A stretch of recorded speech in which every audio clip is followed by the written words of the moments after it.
There's so many scams. I have to change my username. Don't ever send me money. Imposters everywhere. Richard Hart bracket. Don't ever send me money. Imposters everywhere bracket. That's fucked up, right? I'm out there actually making an effort trying to stop the fucking scams. Everyone else is like, oh, fucking that Richard. Yeah, he's a scammer. Call it a scam. Nobody really cares. We can tell you the only one that ain't prepared. Oh yes, I'ma be a millionaire. 5, a couple trillion shares. Oh no, I ain't getting wrecked again. Richard Hart, he got us set to win.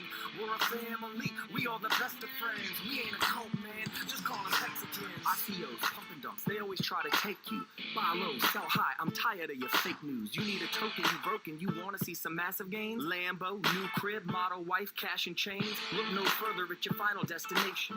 Don't be complacent every day when you paper chasing. Choose the best, leave the rest. Stop investing like you press. The only crypto that you'll ever need is HEX. Call it a scam. Nobody really cares. We can tell you the only one that ain't prepared. Oh yes, I'ma be a millionaire. 5, a couple trillion shares. Oh no, I ain't getting wrecked again. Richard Hart, he got us set to win. We're a family, we all the best of friends. We ain't a cult, man, just call us Mexicans. You're in 3.69 inflation. Shares are like hash rate. The higher you take her, the more daily interest that gets paid to the stakers. Always do your own research, don't listen to me though. It's complete, it can't be changed. HEX is finito. Call it a scam, nobody really cares. We can tell you the only one that ain't prepared. Oh yes, I'ma be a millionaire. 5, a couple trillion shares. Oh no, I ain't getting wrecked again. Richard Hart, he got us set to win. We're a family, we all the best of friends. We ain't a cult, man, just call us Hexicans. The game has changed, ain't no going back now. Dummies that called Hex a scam can back down. I hope you understand, I pray that you follow me. You owe the entire Hex family an apology. And stay sober, cash out, the game's over. Hex is here for the market cap takeover. Buckle up, we about to be full throttle. With multiple auditors where we get paid to hodl. We got the game smothered, sisters and brothers, with no expectation of the work from others. It's complicated, I know that there's a lot to this. For your daily Hex updates, tune to Hexologists. What's up, guys? Hex is like nothing that you ever been through. So sit back, relax, and enjoy the pumpamentals. If you like what you hear, by now, stake twice. Just remember, yo, this ain't financial advice. Call it a scam, nobody really cares. We can tell you the only one that ain't prepared. Oh yes, I'ma be a millionaire. 5, a couple trillion shares. Oh no, I ain't getting wrecked again. Richard Hart, he got us set to win. We're a family, we all the best of friends. We ain't a cult, man, just call us Hexicans. What a great song. Welcome back. Dipcatcher Radio. Exciting day. Always is. Today we're just going to be talking a little bit about just some of the crazy price moves we've seen across some of our favorite markets. HEX is pumping, Bitcoin's pumping, Ether's pumping, and I've been getting a lot of questions from people. A lot of people that have been hearing me talk about crypto for years now, and just finally getting tuned in, which is good. A lot of people asking me if it's too late, what they should do. So I'm just going to go over some of those things. And we're going to come up with some strategies with what to do. When price is running, you want to FOMO in. What do you do? Like, should you buy? Should you wait? So we're going to go over all that today. Thanks for joining us. Let me make sure that this link is going out, and then we should be good to go.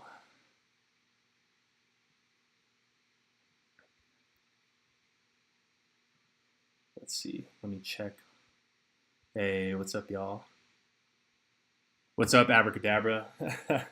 We're having a funny conversation on Twitter. Oh, it's so. I guess we can just touch on that real quick. Beware of fake hexes. People have seen the success of the real hex, and I think this is like the second or third. No, this is like the third or fourth fake hex that's come out. There are two going on right now, and one of them is like literally on its like third critical failure. It's like they'll have one exploit, and they're like, "Oh no, we'll just switch to this new one," and they'll launch a new token.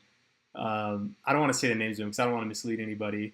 But they've literally now they're on like their fourth or fifth ticker because this coin has just failed so many times, and it's pretty funny. And then also there's another one another fake hex not as scammy as this other fake hex that I was just talking about that just got, it's like fourth rug pull. Not quite as scammy, but definitely slanderous. Definitely a bunch of wannabes. And they had some issue with their launch auction yesterday. But there's only one real hex, and so don't get misled. Don't go down the wrong path. It's not too late to invest in hex. There's the real hex. It's in an awesome dip right now. Price is pumping, and it's still in an awesome dip. That's like exactly when you want to get in. So that's funny. What's up, Abracadabra? We were just talking about that on Twitter. What's up? Is that Johnny Katz? Oh, he made the funniest video. Let me try to find it. Just while we're here getting started. And it's so true about just like the gatekeeping, kind of what we talked about in the last video. We were talking about how just like how wrong just the mainstream crypto community has been about hex. I've noticed a lot of the hatred towards hex is lightened up a little bit. I think they've ran out of gas, or they just blocked all of us and we don't see it anymore. Who knows? But it's been pretty. Johnny made a pretty funny video. Let's see. How do I find it? Where's that video? Oh, yeah. This guy's hilarious. He's got some pretty funny. We're gonna find it. How do I find that funny video? John O'Cats. Here we go. Am I talking about the right person? I hope so. No, actually, I was referring to all these hexagons that I kind of know from Twitter. All the names kind of blend in. We'll take a look at that later. What's up, John O'Cats? Oh, what's up, Solomon? Holding it down. I'll be back in California soon. Yeah, John O'Cats says beware admin keys. 100%. Like, it's such a blessing. I don't think I even knew what an admin key was when I first started in Hex. And lo and behold, after countless admin key rug pulls or other critical failures, Hex is still standing strong. The haters are in the dirt, and we don't even have admin keys to worry about. So that's that's funny how it all plays out. What's up, Jay Mills? Thanks for joining us. Oh, Abracadabra told me Jono is Blue Bum, not Johnny. Okay, let's see if we can find his. If we can find it quickly, maybe we'll. Oh, did I retweet it? Maybe I'll just go to my page. My internet's kind of slow. I hope I'm not. Hope nothing's too slow right now. Let's see if we can find this hilarious video, because it's kind of kind of paints the picture of what's actually been going on. The price has been pumping. It's been crazy. Let me see. Let me find this hilarious video. We'll find it. Oh yeah, Johnny Chaos. I confused Johnny Chaos with Johnny Katz. So here, let's just slide this back in this frame. Let's hit play right here. It's so funny what's happening. Hey, what's up, Paba Laba? Welcome. Thanks for subscribing. Jay Mills, I'm about to go to sleep. Got it. Yeah, man. Yeah, go to sleep. Get your rest. 10 hours a night. No need to stay up late when you're staking in Hex. No need to stay up late chasing price charts. So, all right. Well, we're waiting. I think a couple other people that I sent the stream out to, they're gonna be hopping on. But I thought this was the funniest video that I saw. Okay, my internet's super slow. Coming at you live from the marathon of the Crypto Olympics.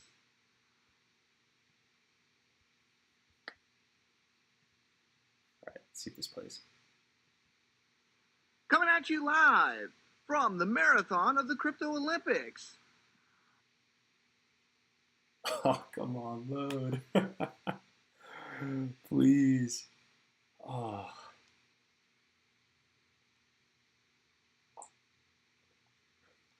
Okay, Okay. You know what? You guys are just gonna have to go watch this video on your own. Oh, I wish it was playing right now. It's so funny. Let's see. Coming at you One more try. live from the marathon of the Crypto Olympics. Oh my god! All right, you guys just go find it on Twitter. I retweeted it yesterday. Super funny. Pretty much what he was saying is that, like, you know, the crypto mainstream and all these crypto journalists, like, you know, they just ignore Hex. Like, Hex has been on an absolute tear, you know, defying all odds. You know, it's like every couple of months we reach a new all-time high, and then we have amazing dips to buy into. That's the thing. Like, you know, we'll pump, and then, you know, because, you know, Hex is so, you know, there's, you know, so many people have, you know, the best returns they've ever had. Like, of course, This you know, year's top here we go. performing asset is All right, it loaded. Here, time out on what I was saying. We're watching this video. coming at you live from the marathon of the Crypto Olympics. This year's top performing asset is now coming in, and it is Oh, come on, just load. Oh, Abracadabra said it's the Special Olympics for most of these cryptos. I used to volunteer at the Special Olympics, and they're so much better than these, you know, these wannabe crypto journalists. You know, here, well, you'll just have to watch it. I don't think it's going to load. But, you know, like, these people just get it so wrong. They, like, you know, it's like they all want to fit in. There's like this group of like these like crypto insiders that, you know, are like all cool on Twitter, and, you know, they just hate on Hex. You know, kind of what we were talking about last time. You know, just because it's not Bitcoin and it's not ETH and they didn't create it. So many of these just, like, you know, people that just like repeat whatever they heard their favorite crypto influencer say. They just pile onto Hex, you know, for no reason, or they just ignore it. You know, they act like it's not there. You know, they think that, you know, some funny business is going on, and they couldn't be so wrong. So it's pretty funny to see them just get embarrassed over and over again. And especially on days like today, you know, where you know, Bitcoin's pumping and Hex is out pumping Bitcoin.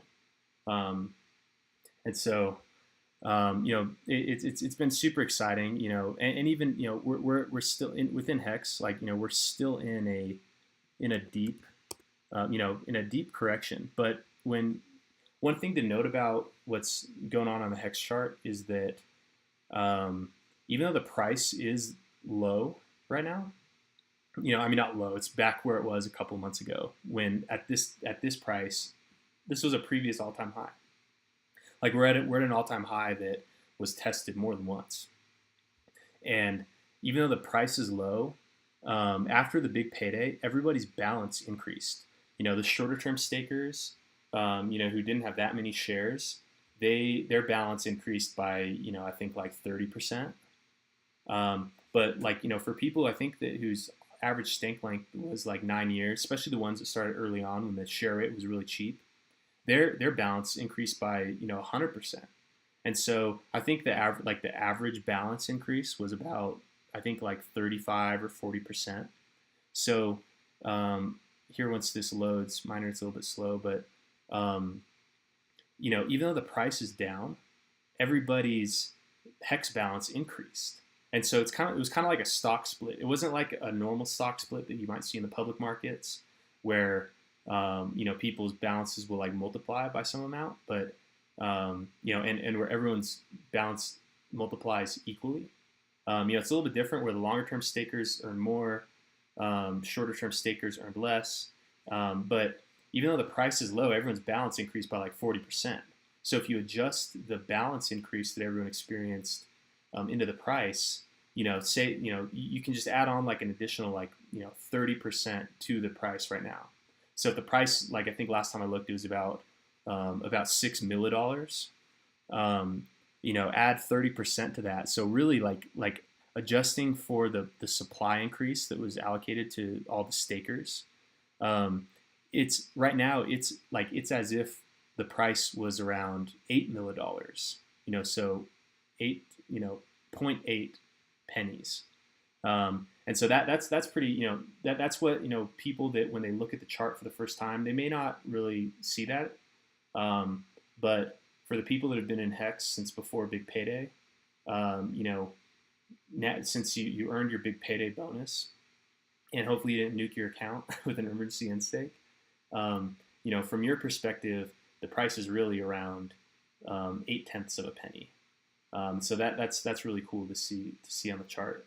And so let's just load. I'm sorry, my internet's so slow here. I'm not at my house, so I'm not on my good internet connection. But here I can just pull it up on the thumbnail. Let me find it.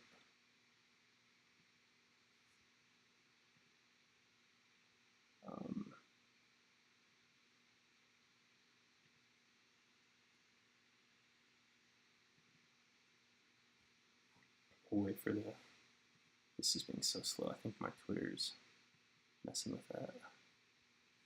Okay, let's just take a look here. So let's just take a look here at the HEX chart today. So HEX has really been on the tear, but so don't be surprised if there's sell-offs. At any time there's people that are in profit. Like, I think that HEX has only been higher than today, something like for no more than like 1 or 2 weeks of all time. So almost everyone who's ever bought HEX is in profit, especially with the big payday bonus. And so there's really a lot of let's see if this will load a little quicker. There are so many people in profit that absolutely deserve to take profit whenever they want. Everyone's got their own perspective. Not everyone's as hardcore of a Hexican. Where their stake ends and then they reload it into a 15-year stake. Maybe people are older and that 15-year stake. For us younger folks, like every new stake, just roll it back to the end. Because then for the first 15 years of a staking ladder, you're earning pretty good interest, especially towards the end. But then for that, from the year 2035 to 2050, like those would be really lucrative staking ladders, because every single one coming back into coming unlocked, you're earning the max length stake interest. Like you locked in that lowest share price that you possibly could at that time, and between years 10 and 15, you're earning that ultra low share rate, for that whole period of time. So 2035 to 2050, so I think I'll be, how old will I be at that time? I'll be like from my 45 to 60 about, so right in that sweet spot where, maybe have a family. I just got engaged, so maybe that's in my future at that age. Like I won't want to be spending all my time working, or I'll definitely be working on something, but having that additional income, during that time, 45 to 60, when you're young enough to really enjoy your life still, but you're old enough to be like wise and old enough to really make an impact. Having those 15-year stakes is going to be really lucrative, and so. If you weren't in HEX before the big payday, now is a totally fine time to get in. Price is still half or less than half of its all-time high. Adjusting for the big payday, I call it a stock split or like a redenomination. Price is about half what it was at the all-time high.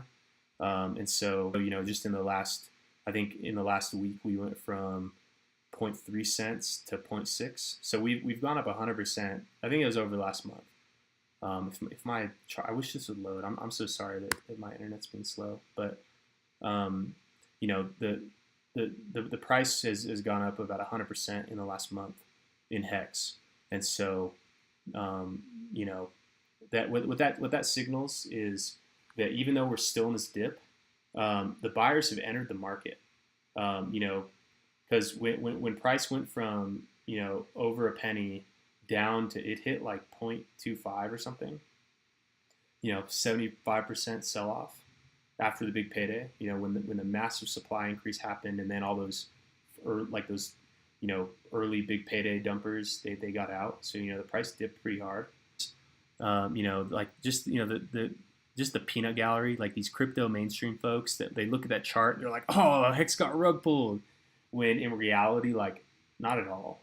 Like, not even close. Like, the people that drove the price up trying to quick flip big payday, they sold off because they were at a loss, because the OA and the daughter addresses of the OA, they squeezed out the opportunistic short-term stake. They got squeezed out, so a lot of those people sold at a loss, and a lot of the people that maybe had, they got in on day one, have their minimum year-long stake go, and then they, then they're ready to sell. A lot of those people sold off.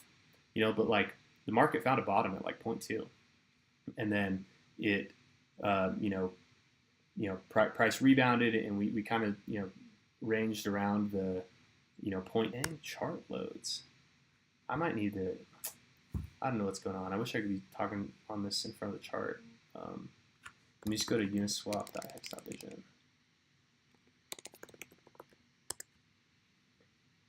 So we ranged around down there after that big payday, the big payday sell-off, and all the haters thought we were toast, but the buyers just entered the market. We bought the dip, because just last week, I turned on my dipcatcher.com site. Originally, I just had a Bitcoin dip alert. That was the first one I had built, but I recently added a HEX dip alert. So using a similar algorithm as the Bitcoin alert, it signals, it sends out an email telling you when it's a good time to buy. I think the last one I saw was right here in this dip when it was down in like the 32, 3.2 millidollar range. So I caught that dip, and I think the people that, oh wow, we're pumping. I think the people that also signed up for it. I think I got about 18 signups for it. Allows limit orders on this. Usually I would buy on Uniswap, where you can only do market orders. But on 1 inch, I was actually able to bet it when price had been pumping up here. Because when I look at this chart, like you see this first massive sell-off, and then that like retrace up there, kind of like that dead cat bounce. But when that happens, like you can usually expect like another 1 or 2 wave of sellers, because all the people that wish they would have sold and they saw that massive move to the downside, when price goes back up to that level where that dump started, those people are like, oh shoot, here's my chance, now I can sell. There are probably a lot of these people that were buying up here to try to do the quick 1 week stake to get the big payday. And then when they, so those people who are probably sitting on a big loss because, their balance only increased by 30% instead of 30x, which some of these people thought they were going to get. And then, these people, maybe Silver the Antidote has more information on who these people were. But if I was to guess, the people selling here were either people that bought way down here, pre-Genesis whale pump, back, pretty much before April, or there are people that bought up here. Because I don't think anyone buying here, like, if you bought here and you're still in HEX, like, you're probably a believer. And so I don't think that, like, a lot of the people that have been selling in these levels, were people that bought in this range. Probably mostly people that bought up here or bought down here. So we had these, like, 2 waves of sell pressure where, so like, the first big sell-off down there, then we had, these smaller, like, little waves as we formed this, like, some, like, FUD going on in my mind. I was like, oh, shit, like, is this a bear flag? That, like, TA thing where, price sells off, and then you might be ranging, and then it'll, like, continue to dumping. But, you never know what's going to happen, so it's always good just to buy dips, because, like, when price is dipping, especially to a level that it already hit, even if it continues to dip, price may bounce back up to that level. So if you really want to get out, even though, in HEX you don't need to because you can stake and make up for it, if you really need to get out, if price had continued to dump here, it might have retested here. So even if you had bought this dip and then price continued to dip, you might have been able to, like, sell to get out, if you do that, But what's awesome about HEX, and I talked about this a little bit on one of the older streams, is that even if you buy at a high price, say you bought and then price dipped, 50%. So what that means is that, like, had you just waited a couple days to buy, you could have got 50% more HEX, but luckily with like the long-term stakes, because longer pays better in such a big way, in HEX, you can make up for buying high just by staking longer. Because say you missed out on 50% of 50% of, the HEX you could have had you timed your purchase better.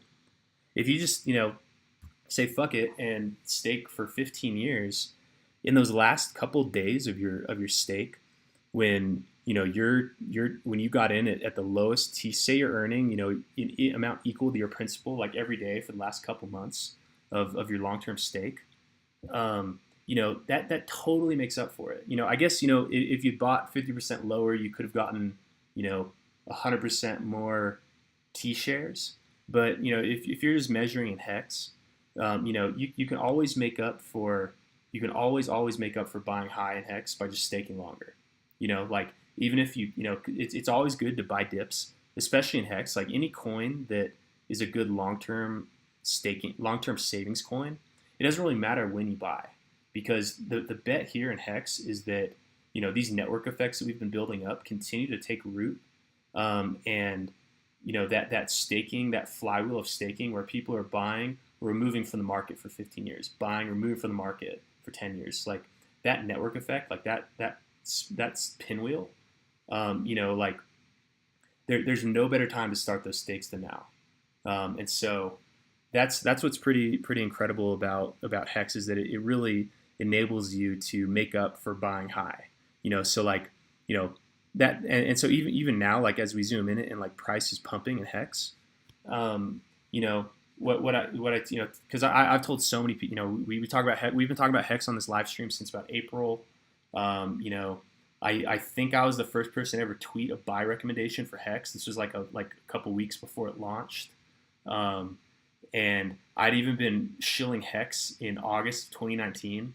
I have a friend who he doesn't run a fund, but he's part of a major institutional fund, and he trades the fixed income products. So I think that's like bonds and other things like that.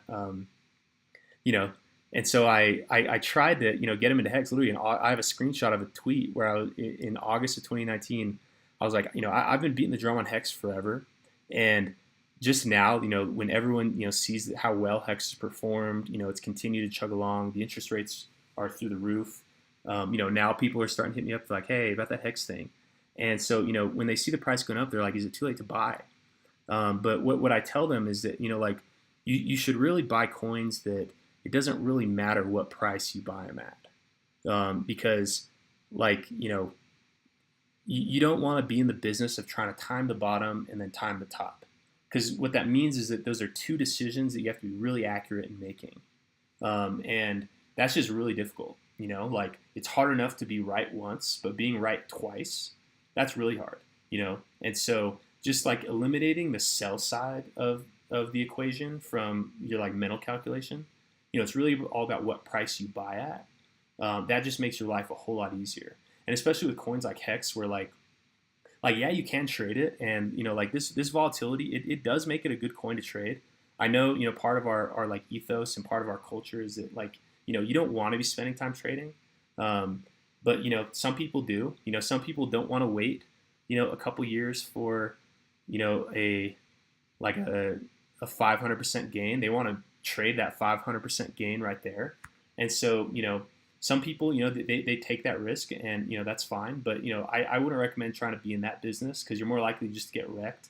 Very few people bought this bottom and sold this top, and that's just a tough thing to do. So the best thing to do with coins like HEX is just to dog. Even when price is going up, it's fine to buy, because you just make up for it by staking longer, but especially buying these dips, because the important thing about buying dips, and this is why especially with things in HEX, it's so important, because that compound interest amplifies your ROI from buying a dip.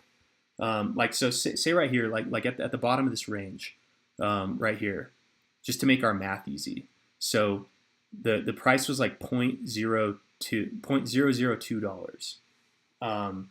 And so if you bought at in this dip at 0.002, then what that means is that every additional 0.002 gain in price, that's 100% for you. So that's another X, 1X, 2X, 3X, 4X. And, especially as we get in the higher prices, say, we break past our all-time high, from, 1.2 0.14. Then up here, moving that additional 0.002, like $0.002, all that is, let me pull it up. That's literally just a 15% gain. So like as the price goes higher and higher, the lower that you bought, the smaller the incremental change in price is to add another X to your ROI. And so, still even like buying in these dips now, like if you were to buy right now, so just to make our math easy, 0.006, you can, now every additional 0.006 in price, that's like another X. So say like once we get back to our all-time highs, that 0.006 move is only about 40%. And so, that's still high, but like that happens all the time. And so, and if you compare that to someone who bought, like way at the lows, like this is why it's so lucrative to buy, buy dips, when no one else will, at these really low prices. Because down here, when the price was 0.0002, if we reach our all-time highs again, a 0.0002 move is like 2%. So at that level, each additional 2% move in price is another X on your belt. And so that's why buying dips is so critical, because it just lowers the incremental increase required to add another X to your ROI. And, HEX totally changed my whole calibration for ROI. I used to think in percent. Like I used to think a 20% gain was good, but reality struck with HEX, and now this stuff. And I think in HEX, that's why buying dips is so important. And so if you go to dipcatcher.com, I just added a new email alert indicator for catching dips on the HEX chart. I had one for Bitcoin, now I have one for HEX. And so go ahead and check that out. You can sign up. I won't spam. The only emails that go out to that are just these price alerts. It can go weeks without it, but on days when price is dipping, it'll probably let you know every about 5 hours. So go check that out. There's some good, it'll give you some good price signals and show you how to set up limit orders on 1 inch to catch these dips. So the main question that I wanted to kind of cover today is like the HEX price is pumping. We're up 100% over the last, since early December. We're up like 100% last 10 days. What do you do? And so what I recommend to people, if you haven't bought HEX yet, just buy some, like regardless of price, because what you want to do is you want to get it set up so that you're ready to buy the dip. And so just like practicing, going through the process of figuring out how you can turn your dollars into ETH, figuring out how you can set up your MetaMask wallet, backing up your seed phrase, making sure that what site to go to buy HEX on. You can go to hex.cash. A site that I set up for myself is hex.cash. It has the Uniswap thing embedded on there, but don't trust anyone's front end. This is my front. I built for myself, so hex.cash is there. I use it, but don't necessarily trust it. Like just use the one that Richard put up, ethhex.com, or just go directly to the Uniswap and paste the contract address in there. But hex.cash is a site that I have set up that I personally use. I built it for myself. I don't expect anyone to trust it, but it's there as a resource. But even on days when price is pumping, it's good to just buy some just to make sure that you have everything ready. It's kind of like a combat preparedness drill. Like, you just want to make sure that you have all the steps in line so that when there is a dip, these dips don't last very long. Usually, it's only a couple days when price is in this like really nice sweet spot. Like right here, like price hung around in this dip for 5 days. Here, 2 days. Then, here again, less than a day, 3 days, 4 days. So price really, it doesn't hang around in these lows very long because there's a lot of savvy hexagons who, have made a lot of money, maybe even ones that took profit up here and, these people are smart, so they probably have jobs. They're probably high earners. And there's like mega whales like missed out on it, and people that missed out on it because their favorite influencers told them not to. And so there's a lot of people looking for hex dips, because this thing really just started, and a lot of the risk has been alleviated at this point in time. So, these dips don't last very long, and so you got to be ready. So if you're just getting started in hex, just start buying. Like, it doesn't matter. Like, your first purchase is not your last. Like, the name of the game is dollar cost average. So, even on days when price is pumping, like, that's usually a good wake up call for people. Like, when price is pumping, people are blowing up my phone asking, like, can I buy? Should I buy? Is it going to go down? Is it going to keep going up? And I'm like, look, I have no idea, but if you haven't bought anything yet, just buy now so you can make sure that just go through the motions and just see to make sure that you have all your accounts set up so that when there is a nice dip, you're there ready to catch it. And so that's what I would recommend to people, if you're in hex, or if you're new to hex, just start buying. And even if you're into hex, like if part of your hex buying strategy is the long-term stake, just buy now too, like even in a pump, because like what you're doing, like, the whole name of the game in hex is to remove supply from the present and push it into the future. And on days when the price is pumping, if you have a long-term stake mentality and you're just dollar cost averaging, and if you have enough hex to where, like, say you're dollar cost averaging, say you bought early and, you now have, say, like hundreds of thousands of dollars worth of hex in your staking ladders. For you, like, each, like, say you have enough money to like put in like $1,000 a week into hex, or maybe $1,000 a month. Like, that next, like, incremental, that next amount that you're putting in, like, if you've been in hex from the start, like, that next little, $100, $500, $1,000 order that you're putting in, like, that's not really increasing the percent, like your grand total, by a very big percent. And if your strategy is to add that to the end of your staking ladder anyways, something that, really people that are really bullish on hex can do is, rather than waiting for the price to go down, we can defend our price by buying into pumps and just staking longer. Just make up for paying a higher price in the present and just tack that on to your end of your 15-year staking ladder. And so in that year 15, you're earning, probably, I'd have to, maybe Kyle has some good estimates on just how much those last couple days are going to earn you. And there's no way to know until it's there. But the tail end of your stake is going to earn so much more hex than potentially what you're buying at this time. And so, if you have those really long-term time horizons, like, you don't necessarily need to wait for the dip. Maybe if you're, if you only have maybe like a couple of $1,000 of hex, and each like new $100 you put in is like, like, say you have $2,000 of hex, every $200 you put in is 10% of your bag. Like, that's significant. And so maybe for those people that are trying to catch up, you might want to, be a little bit more, a little bit more prudent and like wait for good dips to catch and not FOMO in at the top and then, watch the price go down and then, like, feel frantic, maybe it's not worth that.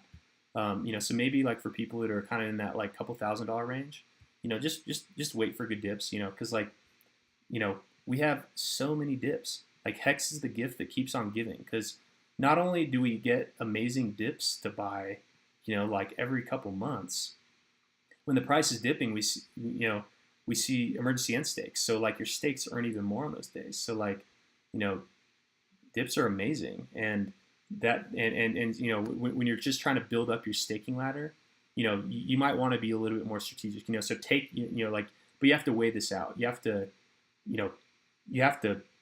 balance out the risk of waiting for a dip that may never come, like, there might have been a, like, especially down here. So, our first dip, FOMO day one, then a dip. We had all those haters saying we're dead, pointed this chart. We're down 99% from day one. Then price pumps, another 1,000%. We had this crazy dip right here. There are probably a lot of people who would watch this happen that, waiting for a dip that never came. And so the people that bought into this pump, they did amazing, and so, that's the risk that you always have to bear. So like the best you can do, especially now, because we're still down. Let's see, let's measure this properly. We're still down, 58%. When really though, like you have to, like the supply adjusted price is really closer to, okay, let's say that, the supply increased by 30%. So in reality, like the price is actually, like if this was like in like the stock market when they adjust the scale for the stock split, it's, they adjust the price scale. So in reality, our price is actually about 81 cents right now. 81 millidollars, not cents, 0.81 cents. And so, it's not as like the chart's a little misleading because it doesn't factor in the massive supply increase that we faced on November 19th. But still, like, like just on first glance on the chart, we're still in a 60, that 60 percent dip. If you look at what's that? Ever since HEX started, I don't even do any of this TA stuff, and no more reading the tea leaves. But like say, from this like range down here, we're still in this like Fibonacci retrace. We're still in this like between 0.236 and 0.382 range. So we're still in the very bottom of this of this dip, like on first glance. People that know about this, like the redenomination with the big payday, the price is actually a little bit higher, but like still, like, people are looking at this chart, we're still down here.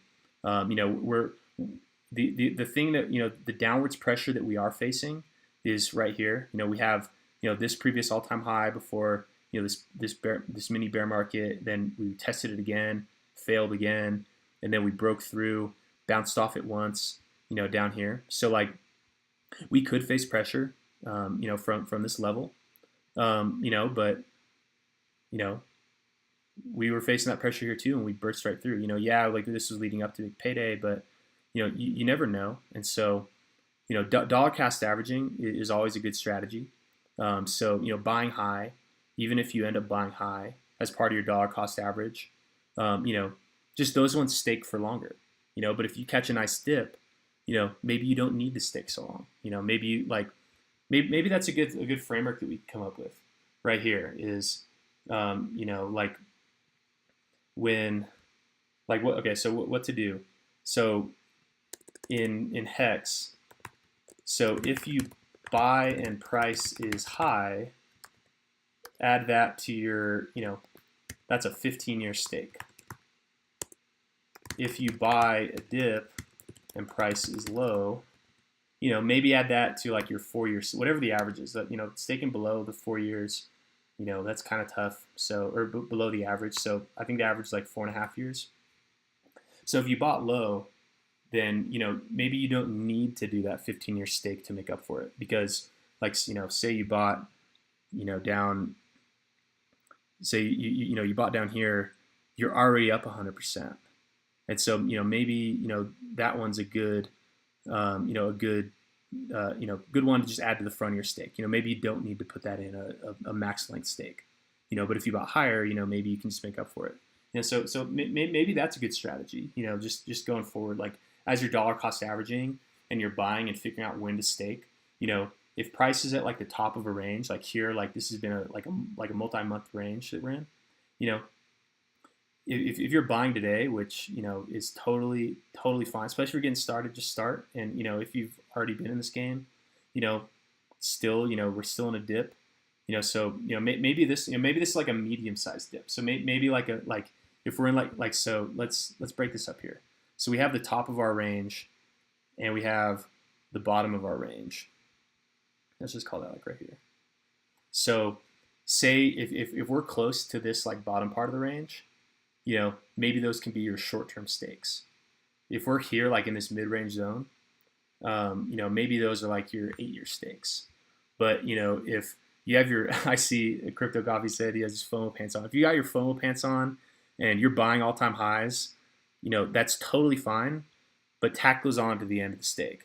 Because like that's like the ideal situation is like, you know, like if we really want this thing to pump, like we can't expect anyone to pump our bags for us. Like we got to pump our own bags. And so, you know, if you're compelled, you know, and if, you know, you're just dollar cost averaging where, you know, you don't really care what the price is, you know, and you're buying high, you know, just tack that on to the end of the stake, you know, just forget about it, you know, because price could dip again and you don't want to feel bad, you know, about buying high. And so you can feel less bad knowing that at the end of your stake, you know, you won't care that you could have had 50% more HEX because maybe every day in the last couple months of your stake, you're earning 2 or 3 times your principal, and you don't even care at that point because you're old, you're fat, you're rich, and you know you may not even care what price you won't even remember what price you got in. And so, you know that's just kind of, you know, my general thoughts on like how to approach you know, how to approach HEX. You know, definitely like when there are dips in there, still a fine time to buy because, you know, we just started this thing. Like, you know, we had our first year launch phase. You know, we're less than a month into like the next phase of HEX. Let me pull up my HEX inflation. So this is from one of my older videos. We talked about this. So like up to day 351, we were, you know, running at this the constant 3.69 inflation plus the adoption amplifier inflation. Now we, you know, entered this like second phase of HEX where we still have the 3.69% inflation, but we also have the big payday inflation. You know, so these are coins that are coming unlocked as like the stakes that were open before day 351. You know, so I did some more calculation on this, and this inflation rate is actually like this year, our inflation rate is going to be around something like 8%. You know, higher than 3.69, but that's because so much inflation came online as part of the big payday bonuses. So, you know, like, so that's going on, and it kind of dwindles out as we go on. And so we're literally 1 month in to this, you know, 5,555 day period where, you know, HEX is slightly higher inflation than the baseline 3.69%. You know, but, you know, and it decreases every day.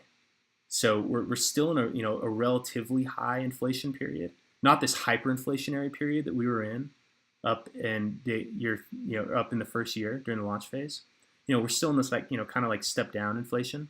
You know, but, you know, we're still so early. And so like, you know, I think, so this was my like little price prediction. So, you know, we're literally like right back here. So maybe this was, I should have shifted this over, you know, because we pumped and then there was like another dip right here. You know, we're still in this like, you know, we're in year 1. As far as I'm, you know, we had the launch phase, that was year 0, you know, where anything could have gone wrong. You know, adoption amplifier could have had some bug. Free claim could have had some bug. Big payday could have had some bug. So like, you know, you know, there are all these things that could have gone wrong. Referral could have gone wrong. Like any one of these things could have gone wrong during that first year. Now those are gone. So all that risk is now gone. And now it's like we're at the start. And so, you know, it still is very early in HEX. You know, we're still in this like price discovery mode here. And we're showing a lot of strength lately. You know, like we came off big payday and, you know, people weren't just dumping it. You know, like they're buying, they're continuing to, you know, people are more committed. You know, there's less hatred. You know, I think a lot of people that were hating on it, once they learned about it, they've kind of came this way. So, you know, it's still very early in HEX's trajectory. You know, we're in month 1 of this next phase. And so, you know, it still is very early. And so, you know, in any time in this range, I think is still like a great time to buy. You know, maybe as we get higher, like maybe once we like say this happens, let's just kind of estimate, you know, not making price predictions here, but, you know, if this was to dip right now, probably where I would be looking to catch a dip would be an area where the price had bounced off of before.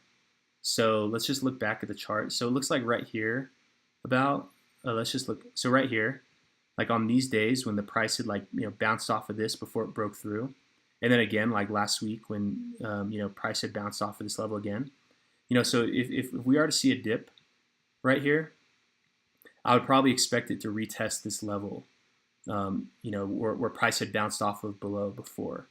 And so, maybe what we see is, maybe there's a sell-off here. That's bearish, but who cares?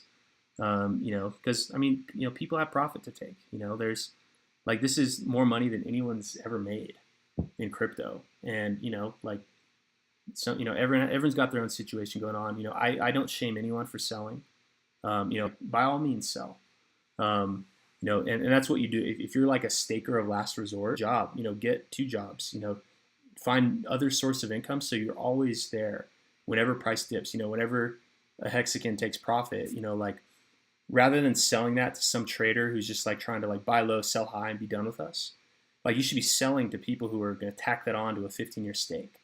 Like that's kind of the mentality that we should take. So, if there's a dip, we'll probably face these levels again. Maybe we might range in this area for a little bit. Maybe we'll just like kind of bounce off again. Maybe hit there. Maybe form some type of like wedge or something. Get creeping up closer and closer. Then we get here, and then maybe we see, we break past this level, and then boom, like chase this up. This next move up. There's probably going to be good dips to buy, but really anything in this range below 0.06, the price right now, that's still a great price to buy. And it's where we retest that. Maybe we have a lot of momentum, so maybe there's only one dip, and then boom, we go through there. This is a totally valid scenario. Say April of 2021, we reach 0.0369.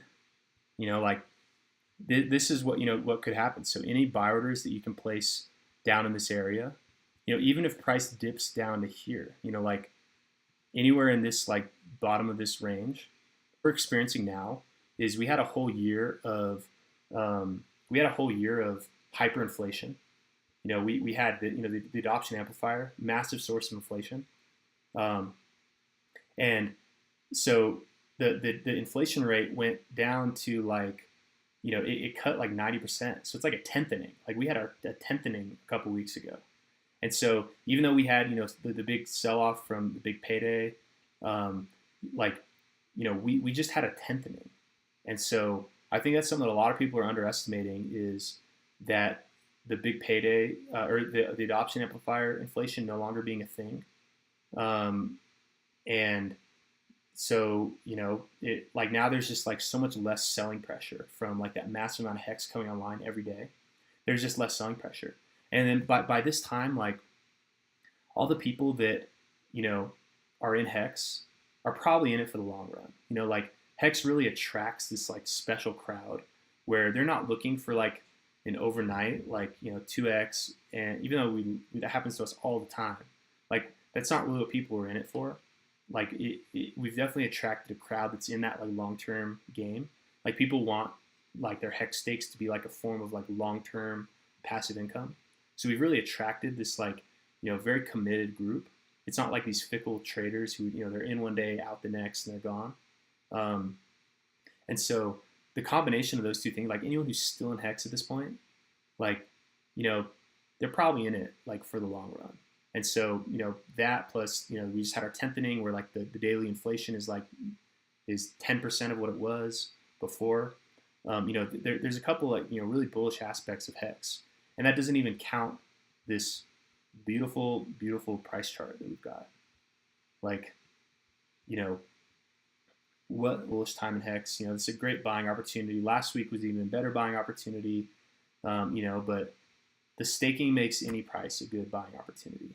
And that's really what has really put HEX, I think, in that elite crowd. If you consider Bitcoin and Ethereum to be kind of the elite, the blue chip cryptos, the cryptocurrencies that major funds are buying, they're not buying any new 1 year coin. Major institutions, they need a track record, a long standing track record before they buy in. they'll be buying our HEX bags from us in like year 4 to 8, maybe.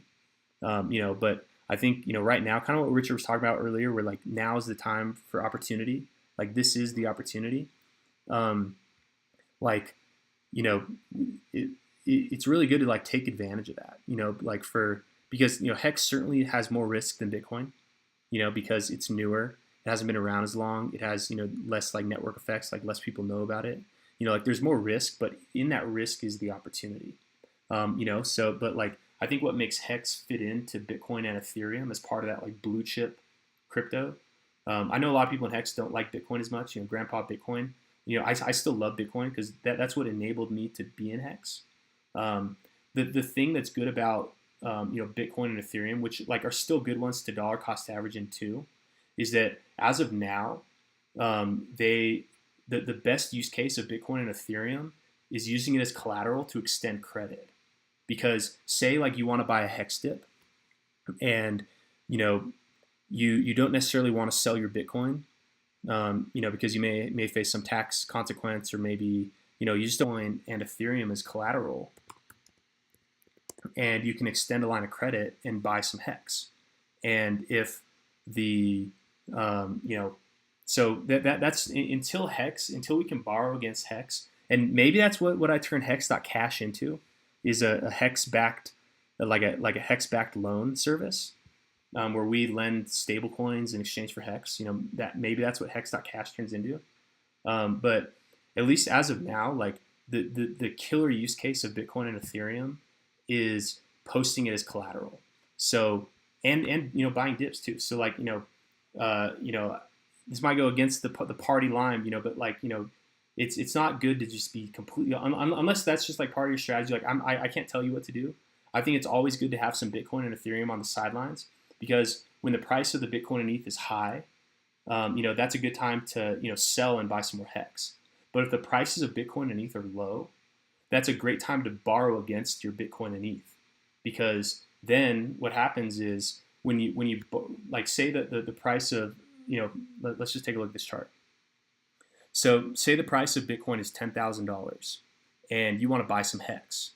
So rather than selling your Bitcoin for HEX, because the price is only 10K, maybe you think Bitcoin can go higher, so you don't necessarily want to sell the Bitcoin.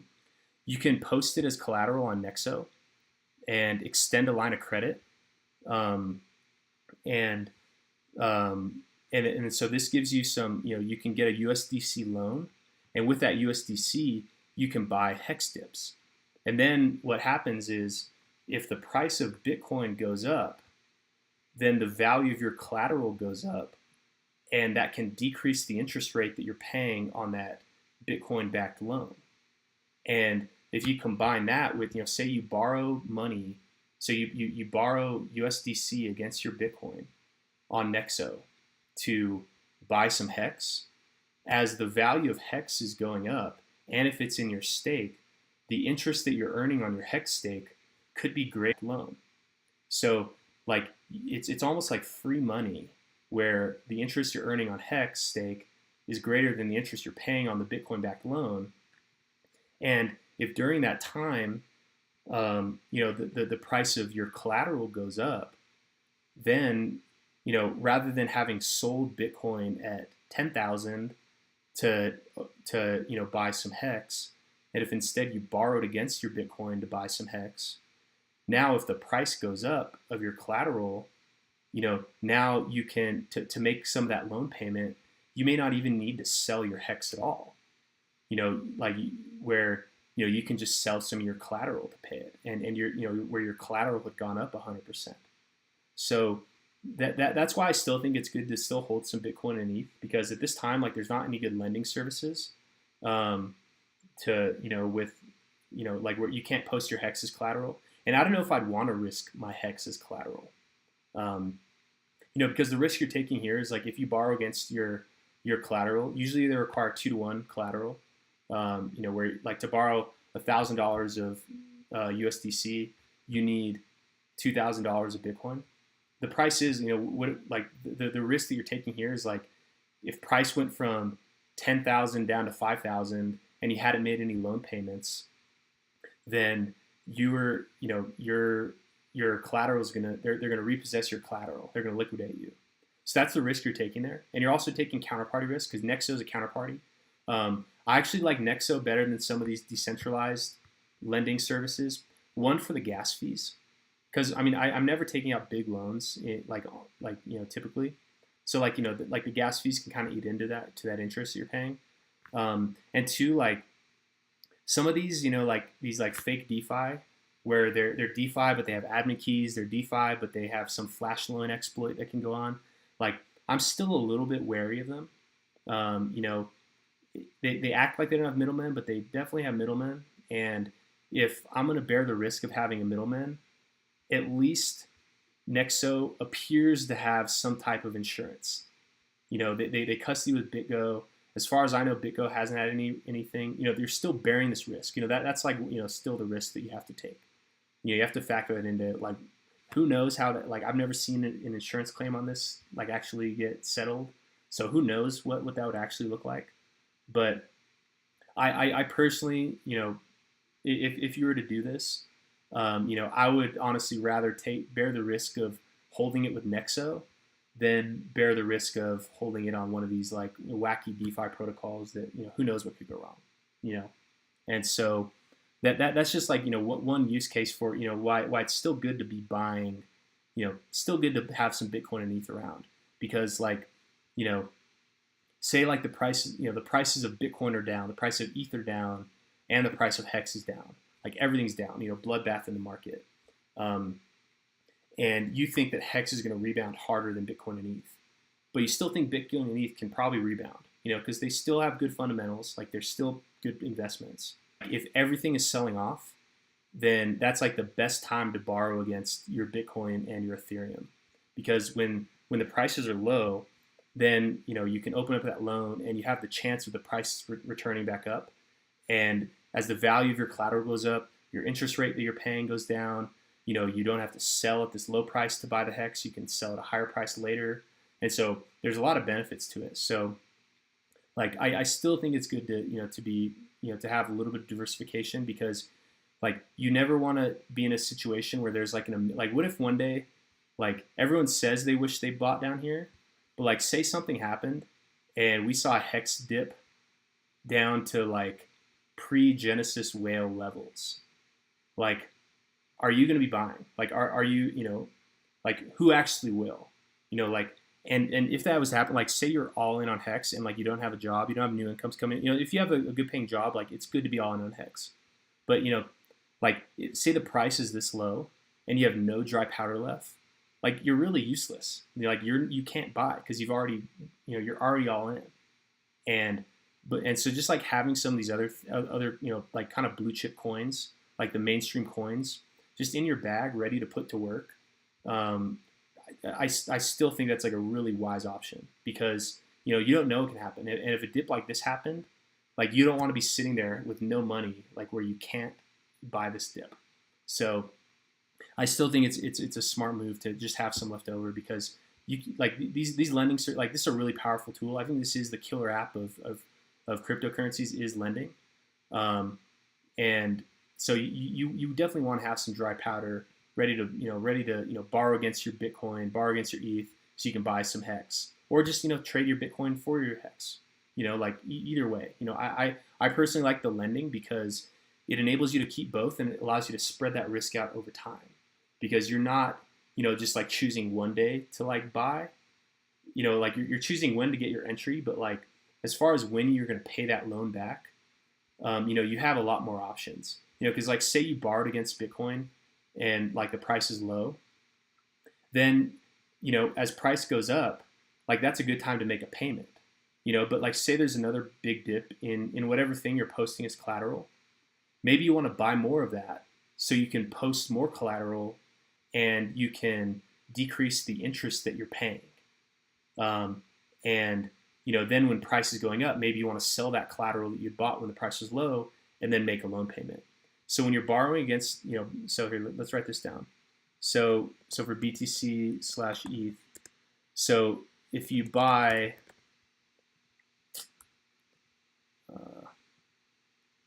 so buy and price is high, or no, so say you buy and then price dips, borrow against it and buy some HEX.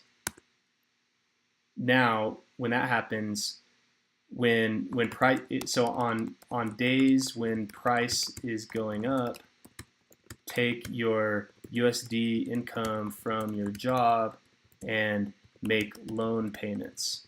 Because what you're doing, like say you borrow here when price is 10K, and then price goes up, when you're paying off your Bitcoin-backed loan, you're effectively buying it back from yourself at the price that you posted that collateral. So like on this, so say you borrowed down here at 10K and now price is 20K. You know, maybe up here you don't want to keep buying into Bitcoin because like the price is too, you want to wait for a dip. So then what you can do is you can just like buy back the Bitcoin that you posted as collateral down here. And so on this day when everyone else is paying 20K, you're paying 10K because you posted this collateral. And when you're making these payments, you're unlocking your collateral.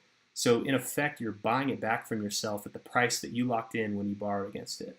So when the price is going up, take your income and make the loan payments. On days when price is down, take the USD and then buy more collateral. Because when you increase your collateral, you're decreasing your interest.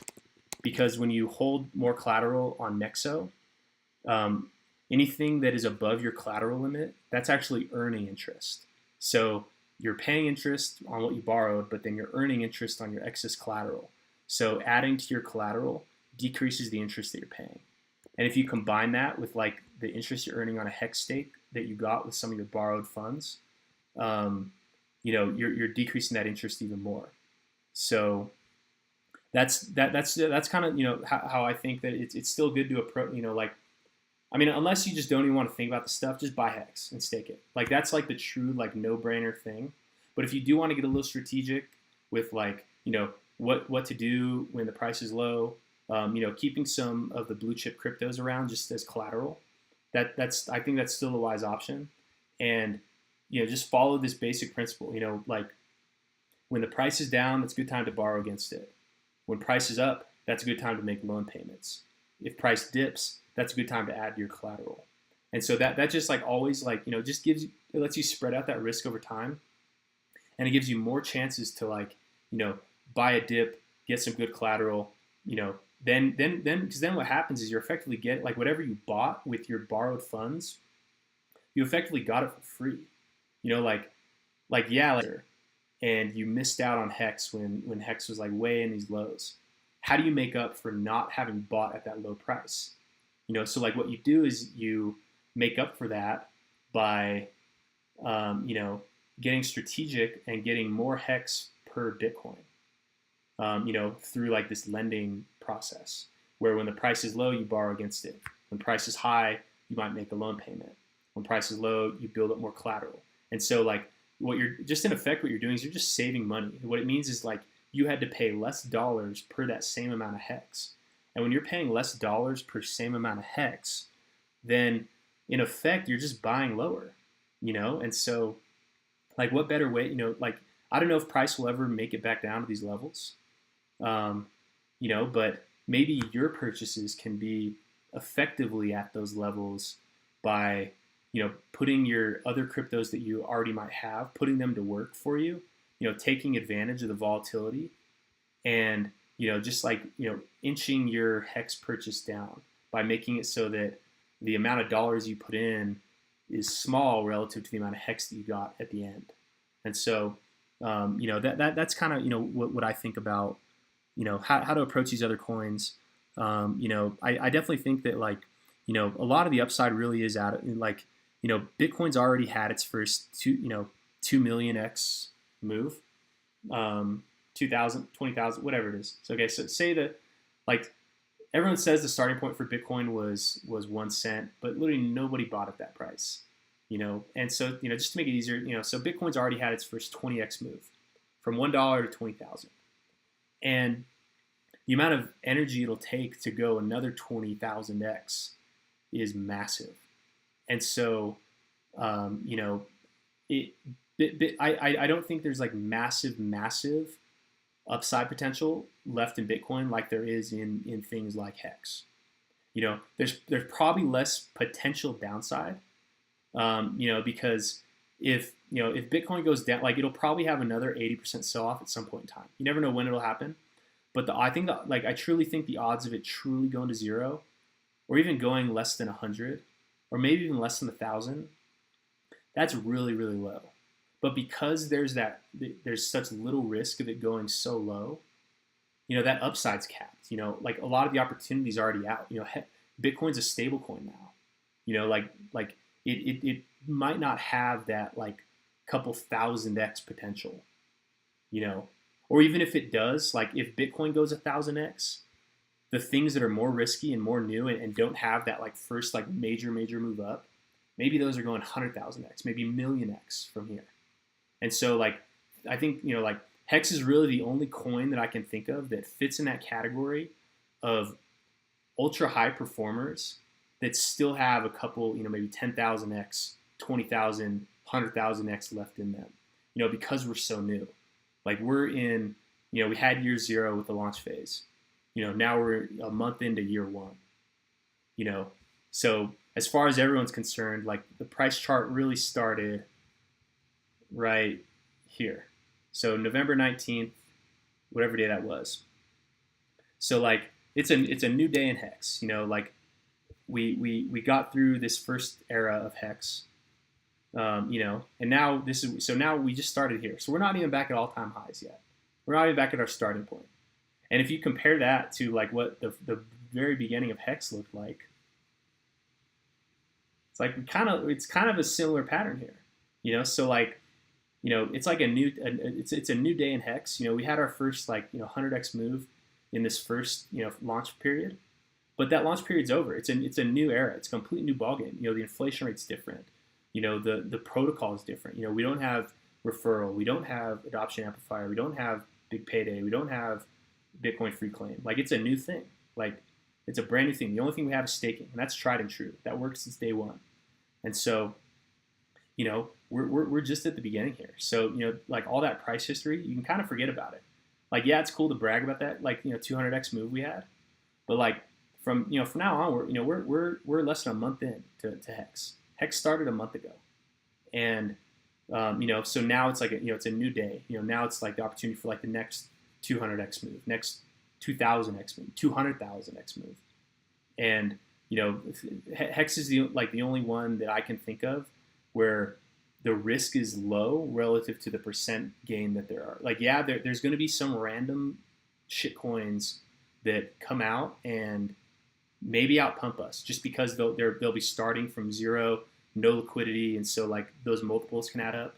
Maybe something will, but the risk associated with that is so much greater than the risk associated with HEX right now. Like with HEX, like really, what is the risk? Like the only like we have the supply centralization risk. That's the only thing people have on us.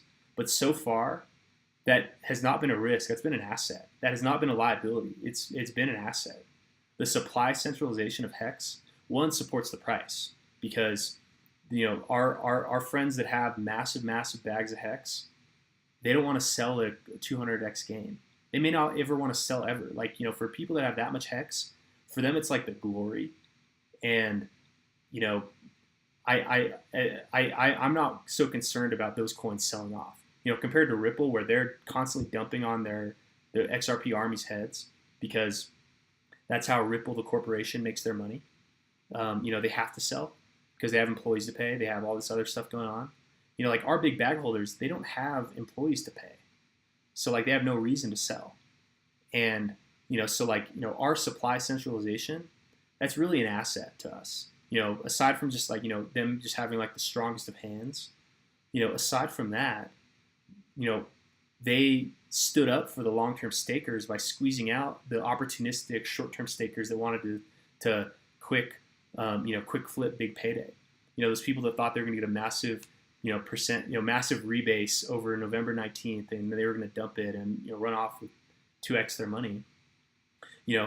Our big bag holders squeezed them out, and so far from the evidence that we have so far, not a single coin has been sold by our massive, massive whales. And they've only done things to protect the interests of the long-term stakers. And so, like, so far, as far as I'm concerned, that supply centralization risk, while like supply centralization is a risk in other coins, who knows what the future holds, but with the evidence we have so far, it has not been a risk. And that's truly our only risk, right? Like, because, what other risk could there be? There's no counterparty risk. There's exchange rate risk, but that's like the whole, like, that's like the best part. Literally, like, the premise of dip catcher, like, all my friends are like, what happens if the price goes down? I'm like, literally, my brand, the whole premise of my crypto brand is the price going down. Like, that's the best part. Like, we want exchange rate risk. Like, we want there to be volatility. Because if there wasn't volatility, there wouldn't be any good buying opportunities. And so, like, we have exchange rate risk, but like, you just change your mindset, and then, then it works in your favor. So exchange rate risk, it's there with anything, like there could be no demand, that's the risk, but, we counteract that by, having people that are into this for the long run. And when you're into this for the long run, like, you're not just like in and out in a couple months, like you're in it. And so like those people, like they're always around looking for good prices to buy in. So like we have that built in where we always have buyers of last resort, stakers of last resort. So like exchange rate risk, like, yeah, it's a risk, but like, doesn't work against us that much. No counterparty risk, no admin keys. There's no, like, what other risk could you ask for? Even a regulatory risk, like Richard was so good about, not being a security, very deliberately not being a security. And even if it was, like, what could that do to us? Like, what, they're going to fine Richard? And yeah, right, if he pays that. So like, like all these other risks that other cryptocurrencies have, we just don't have. The only thing we have is we're young, but that's like such an opportunity. And so like the risk-weighted reward, I think of anything in crypto, HEX there's nothing that even comes close. There's nothing that's so new, and and even like the gatekeeping, that works for us. Like, it's better that they gatekept us for so long, and it's even better the longer they gatekeep us, because we don't really care what the price is today. Like today, we want the price to be low. Maybe in 15 years, we want the price to be high. That's a different story. But that like gatekeeping, like that's really been a benefit to us. Like all these things that are typically like negative aspects of other coins, like we can just change our attitude, and these are all benefits for us. And so like no other coin that I can think of has such high reward potential with such low risk. And so that's where I think HEX is such like a in such a beautiful spot, to where like where this is such an amazing opportunity to be buying HEX. We're not at all-time highs. We're at the start of a macro bull market in crypto. Rising tide lifts all ships. When people's Bitcoin bags are going up and their Ethereum bags are going up, and all those people that maybe missed out on those ones, they're going to be looking for ROI in other areas. They're going to be looking towards things like HEX. Especially every day that HEX continues to work as it was built, and while everything around us just like die. Today there's another DeFi exploit. While all these things in DeFi just die, and HEX continues to stand strong, and the haters continue to run out of energy because like they have nothing on us. Literally, all the reason why I think HEX stands up so strong against all the hatred is because we have facts on our side. We have reality on our side. We have results on our side. And, you can only be making up stories in your mind for so long. And especially people that are really motivated by profit, like they run out of energy. Like, what else could you say? I think someone said that they used to call us bots, and someone on Twitter was like, "Oh, they're actually Richard, all his fake accounts." And I'm like, dude, are you kidding me? Like, they're literally running out of things to say. And so that's why I definitely have a very positive outlook on HEX. I'll always be looking for dips, but we're in a great dip. The buyers have stepped in and entered the market, and it's been an awesome year zero. Now we're at the start of year one, and I'll always be ready to be adding to your position, because Hex is a long game, and so just trying to time the perfect bottom for your entry, like, it's not going to work, because someone's going to front run you, because there are people that are a lot more savvy. Like, if you think that you can just perfectly time the bottom and you're just going to buy Hex once and then sell Hex at the top later, like, you're wrong. Like, there's someone out there more savvy than you, or even people that aren't more savvy, just someone out there more lucky than you that's going to front run you. Your orders aren't going to get filled, and you're going to be stuck on the sidelines. So, Hex, like, considering the amount of risk there is compared to the amount of reward, dollar cost averaging into Hex and then doubling down when the price is dipping, that's really the best, the best advice that I can give. It's funny, Hexo wiggles his tie, says, no financial advice. And, I never understood that. Like, yeah, maybe I mean, I don't think anyone could sue me for like saying to buy Hex, but fuck you if you do. Like, I'm giving you, like, I'm not telling you anything that I wouldn't do myself. And so, I'm Hex is one where, I'm happy to give advice, because, I like, for people that want to make a change in their life and, like, elevate themselves, like, I'm happy to give that, because, like, doing this stream, like, it literally costs me nothing, and I'm happy to help. Like, that's one, like, I just, like, my calling in life is to serve others. And, that like, crypto is just part of it, because it's like a way to, like, earn enough money so that in the future I can, even more serve others. And so, like, what I can do now before I, have the means to really, like, be spending money to serve others, the best I can do is share what I know and share what I think, and, take it if you will. And, it's still an awesome opportunity for Hex. And so, go to hex.cash. I have an instructional on how to buy it. There's probably other people that have better materials on how to buy. I think I also even have it here on the buy Hex. Yeah, here's like a instructional on how to do this. So if you're new, check it out. If you're not new, you guys know the drill. Yeah, so that's kind of all I have on the Hex tips today. Let me take a look at chat. Thanks for everyone who's been so active. Dang, this is my most active. Richard must have posted this, I bet. Let's see, did anyone ask any good questions in the chat? Oh yeah, someone said, thanks to Richard Hart, tweeted out. Thanks, Richard. More potential than just waiting for price pumps. Yeah, that's right. Dollar cost average and long horizon fixes the enemy of good is better. Let me see, I'm just gonna pull this into this view.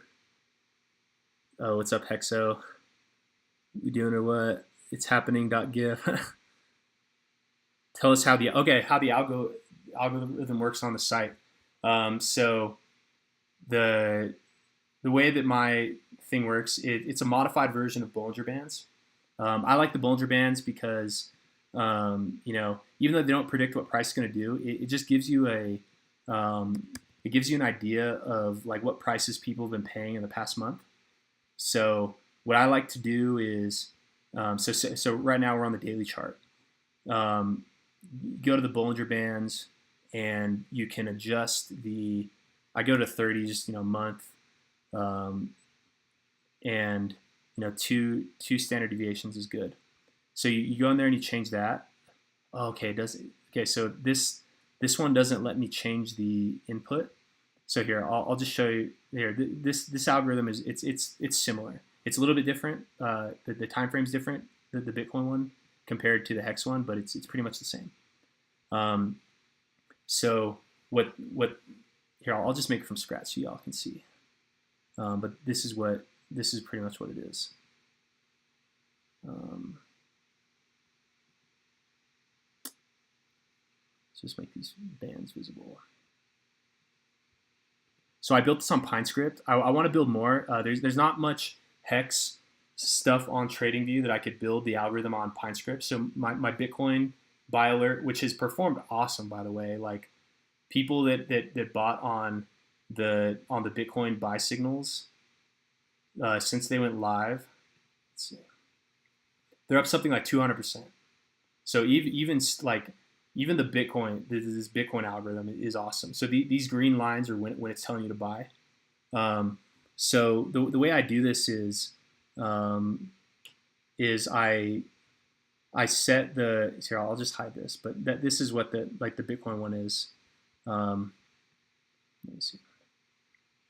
So for the HEX one, so the Bollinger Bands, for the people that don't know, it shows a moving average and it shows plus and minus 2 standard deviations. So for, let's see, my internet's so slow. I hope my stream doesn't suck. Okay, so Bollinger Bands, there we go.